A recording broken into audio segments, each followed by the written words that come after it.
Hi guys, I'm Sam from the Unity of Life and welcome back to my channel. So just a quick little recap of what we've been doing so far.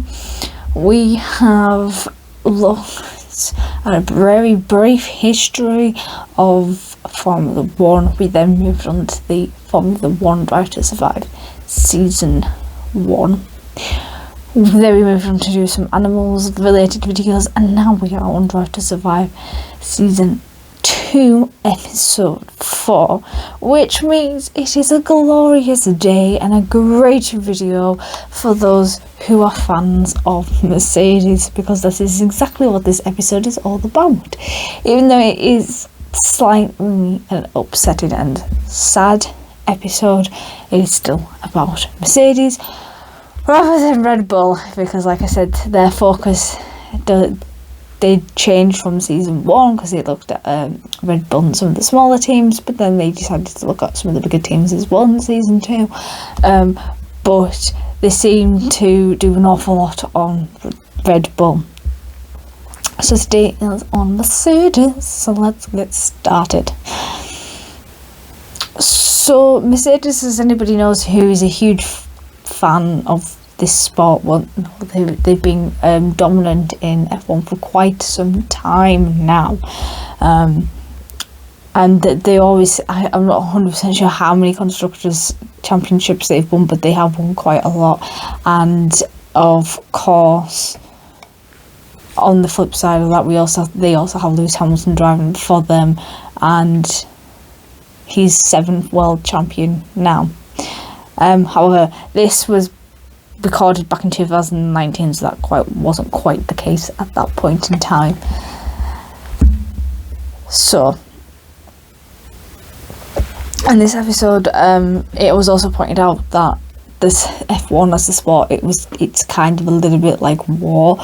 It's a little bit of a weird thing to be comparing a sport to. I know people can and do die in this sport, but I wouldn't have quite said it was quite like a war, but there you go, that's how it has been described. So 2012 was a turning point for Mercedes. So Niki Lauda became a chairman and he helped to turn that team around. So that was the sort of starting point for this dominance that they now still sort of uphold, even though this 2021 race season is rather interesting to say the least, because obviously there's a lot of struggles between Red Bull and Mercedes at the moment. It's going to be interesting to see who comes out on top. So Niki unfortunately died in 2019. I mean, he had a pretty good life, so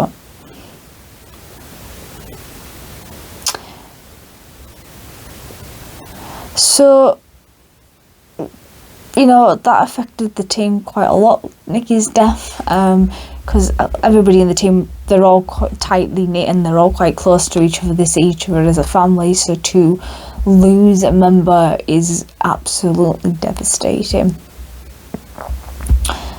So one thing that was noted in this series was that Mercedes had a 125-year anniversary race, and this blows my mind, but Lewis wasn't feeling really great. However, he still got into the car. So this was during qualifying, this wasn't actually the race, and he did manage to get pole even though he wasn't feeling very well.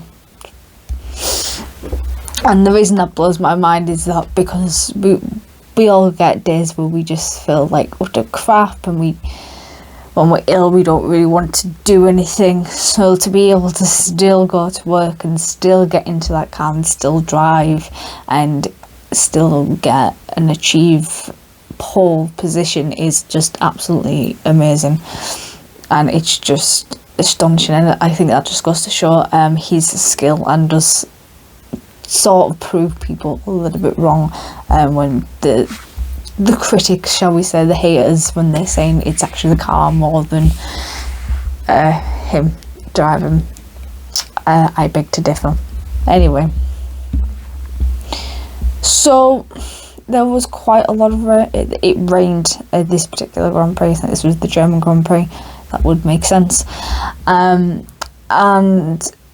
the rain seems to be the equalizer, so that's kind of more so where the talent comes out, because the tracks are really wet, they're very slippery, and so tyres on the cars struggle to get a bit of grip. So therefore you're relying more on the talent of the driver than the mechanics of the car. So Lewis, the car ended up slipping, and he had a little bit of an issue with the car, so he had to pit, and the pit actually took a minute, which to me isn't very long, but in a sport like this, it's an awful long time to be sat in the pits. A minute is substantial when it comes to when they're racing and they're trying to get those places. To lose a minute, it is quite a lot of time. So when Lewis managed to get back out onto the track, he was 12th. And unfortunately, Bottas didn't have a very good day, and he crashed into a wall, which it happens to everybody. You have a bad day, you slip up, something goes wrong. It happens to all of them, no matter who they are. And Max, he won that race, which it has no sense as German Grand Prix, which totally made sense. So apparently Toto said they blamed the problem. So they don't blame the problem actually on the driver as such, because things do go wrong with the car. And obviously with the natural elements, there are things that do go wrong. It's not anybody's fault, and it's out of people's control. A couple of races ago, for example, Bottas, he had pitted in went for the tyre change, and he had to retire the car because he just could not get this one tyre off. And I think it took them actually a few days after the race before they managed to get that tyre off of the car. So Lewis finished 11th on that race, even though he did do really well in the qualifying. And Lewis actually, he kind of took that personally, like most of these Formula 1 drivers, when something doesn't go right, and even though it's not their fault because something's gone wrong with the car, or like I said, there's some natural elements to it, and they maybe don't get the results that they were expecting, then they do take it an awful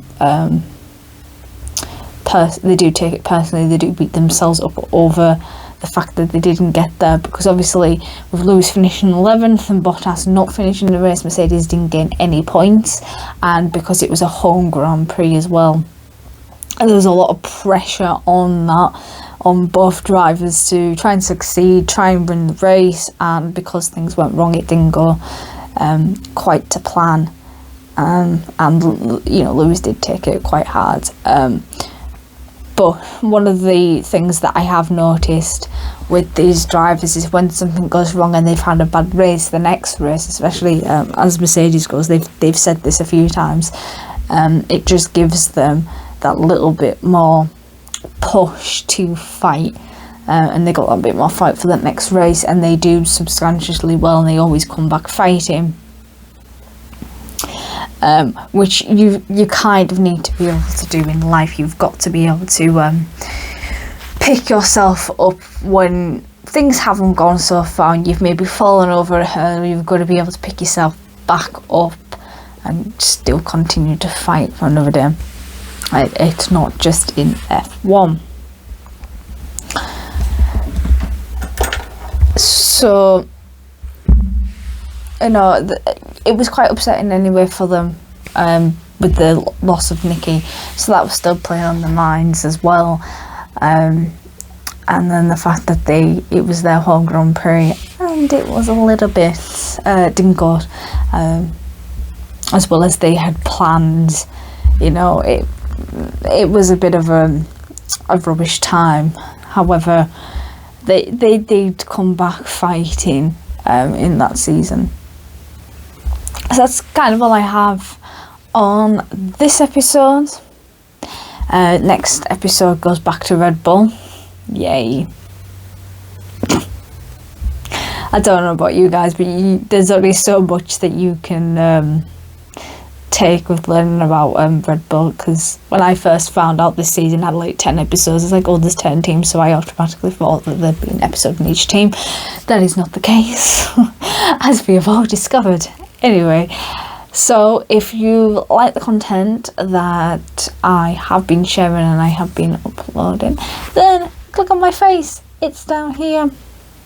And if you click on my face, you can subscribe and you'll be part of the Unity of Life, our little family. Let's try and have a little family. And if you want to see previous videos to this, then click down here on the playlist. And if you want to know what the previous video was specifically, that will be up here. And I will see you all next time. Bye.